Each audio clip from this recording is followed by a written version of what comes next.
And Chief Election Analyst Tom Connell joins me now. He is at the touchscreen. Some seats, including Kuyuna, fell at the weekend. Take us through the latest tally, Tom.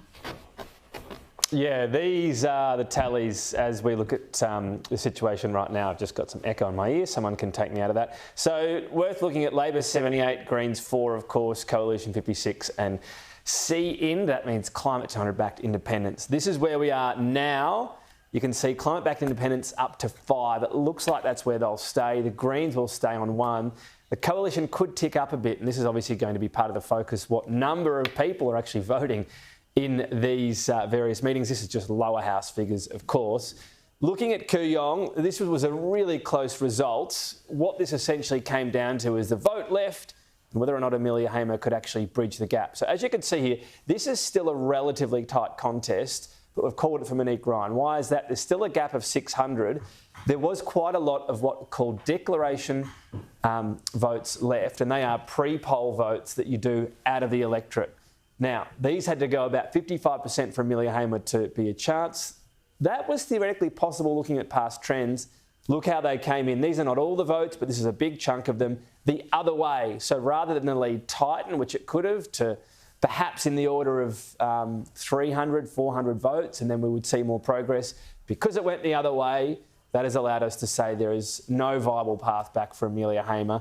And this is what some of these seats get down to: declaration pre-poll votes, Laura. You know, these niche types of votes, and looking how many there are left, how they're flowing, and what certainty you have. So for that reason, Kuyuna did fall on the weekend. Saturday, the final votes came in that did spell the end for Amelia Hamer. OK, what seats are just too close to call at the moment? 3 that we still haven't taken off the board. So Bradfield, Caldwell, Longman. Bradfield and Longman, you can see the lead is the Liberal Party. One they're looking good in, one I'm not saying bad in, but I wouldn't want to be, I'd rather be the Labor person there. So Bradfield is obviously this Liberal versus Teal contest. And again, breaking it down as simple as we can at this point in time, this is a very narrow lead, as you can see. The lead is 227 votes to Giselle Kaptarian. The main bit of vote left right now is that same vote that was left in Kuyuna, declaration pre-poll. So when we go in and we see this vote and how it's trending right now, as you can see, it's going towards Giselle Kaptarian. So on the numbers coming in, there's a little bit of normal absent vote as well. That's on the day absent vote.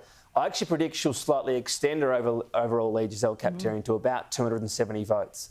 The problem is there's still quite a bit of this vote left. And when you're talking that smaller number, you just need one batch to be a bit unusual. And when we're talking about absent vote, it can come from anywhere around the country.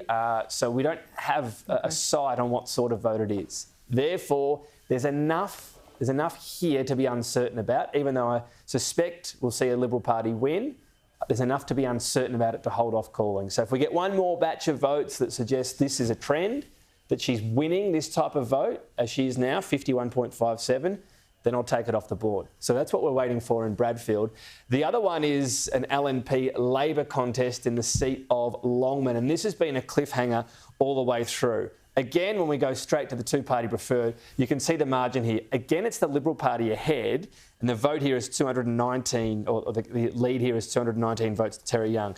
Again, the main amount of vote left is declaration pre-poll, so this out-of-election pre-poll.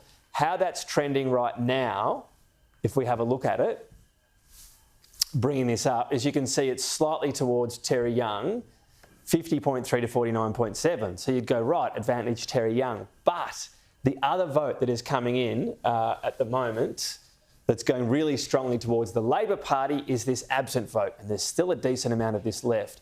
As you can see, look at that, 56.86 to Labor. Just on this so far, we have seen Rhiannon Douglas catch up by 160 votes. Now, there's about 2,000 more of that left. In other words, if this trends this way, she gets ahead. Again, absent vote is just hard to rely on to keep going. If that drops right down, or the other vote you saw, declaration pre-poll, trends upwards, or a bit of both, it's close enough that Terry Young would hold on to his lead. So again, my current projection, I'll just get the exact number, I'd have Labor about 180 head.